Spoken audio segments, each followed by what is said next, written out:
I'm Dennis Walsh. I'm President and CEO of BP Aero and one of the founding members. We actually had purchased this property from repo from the bank back after the financial crisis, and a couple years after we had purchased it, we had a relationship manager with Chase Bank, Jessica Miller Schultz, who knew that we were about to break ground on a construction project, and she recommended Nationwide and Tony, and we actually had competed it with another builder, and I liked what I saw and what Tony had presented, and he did both the design as well as the build side, and that was kind of one of the tipping points for us in our choice selection. We had an idea of how many square feet we were trying to squeeze into this property. It's very long and narrow, and it's between an already existing site, Matheson Tri-Gas, and then up against a creek, which is also in the floodplain. So it was a very challenging property to build. Tony worked with us from the beginning on how to do the proper excavation and get compaction correct, and get all the right things into it, along with design for truck wells, truck turnarounds. We're able to maximize the square foot of the building on the, again, very challenging property. Right where we're standing, as I mentioned, there's a creek bed, and also it's in the flood plain. We had to go down about 27 feet here to get to good earth and then start recompacting.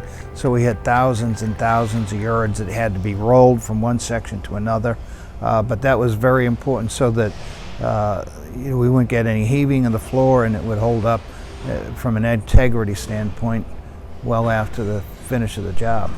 It's just at about 90,000 square feet.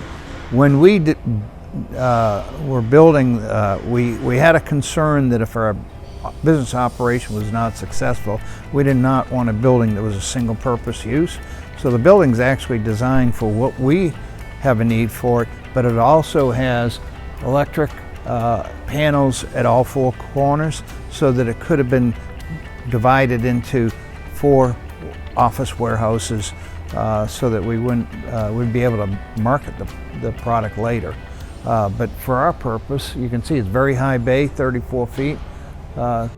Good deal of clear span. What's very important is the integrity of the floor, and actually the outside parking lot is 9 inches thick. As you can see, what comes in here is generally engines that weigh anywhere from 12 to 20,000 pounds on trailers.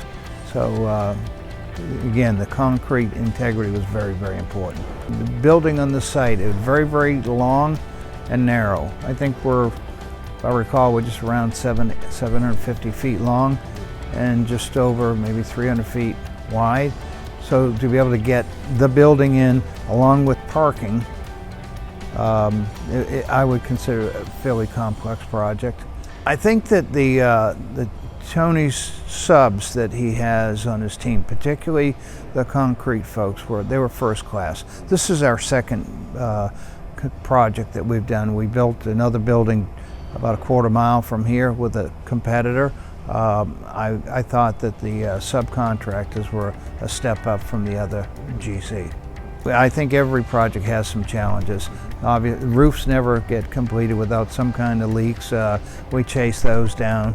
We also have had just a couple of problems. I think there was an event where a hydrostatic issue with the water main, which I'm not really certain if it's related to the folks just on and off the hydrant outside here, about a few hundred feet away. We got some kind of head pressure that we burst a pipe, we did some washout, and they were there the next day. It took about 3 days to rectify the problem, but there was no delay at all. Tony's team has both the design and the build. On the prior project, I would select a design firm, and then they did the build out. Now, while they don't say it, the designer works for the designer, the builder works for the builder. And when there's a little bit of difference between the two, the customer's usually caught in the middle of that. You know, Tony stands up to his work.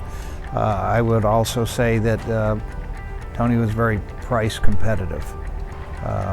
So I got both value and a good price as well.